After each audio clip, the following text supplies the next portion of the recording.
Huomenta. Se olisi ihana aurinkoinen aamu ja mä läksin autoilemaan tänne kohti Haukiniemeä, Taskisen Juhan tiluksia ja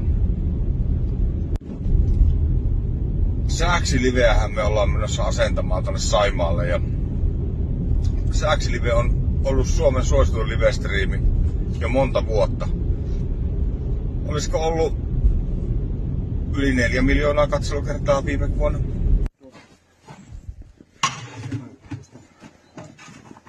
Yritäkään me tuuraajista. Ei me tarvitse.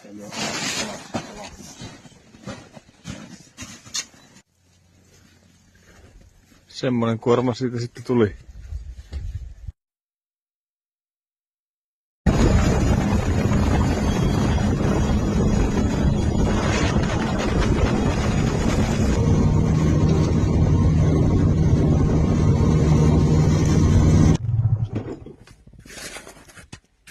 Se oli semmonen matka. Hyvin meni. Oli vähän kentälyttyä tuossa. Oli vähän, mutta Joo. nyt ollaan taas täällä Sääksönpesällä. Tää on aika mielenkiintoinen paikka, kun tänne kiivetään tämmöstä kiven kallion reunaa ja tää niinku kiertää tätä kalliota tää kiviä. Tää on ihan kiva siihen asti, kun vielä mennä, kun tää on sulaa ja tää ei joka vuosi ollut sulaa, että joku vuosi tää on ihan peliässä. Mut sit kun tää ruvetaan johtoja tulemaan, niin sit pitää olla tosi tarkkana siitä, että ei vaan takerru noin johtoja. Täältä sitä noustaan ja siinä on pesä ja siinä on laitteet menossa asennukseen.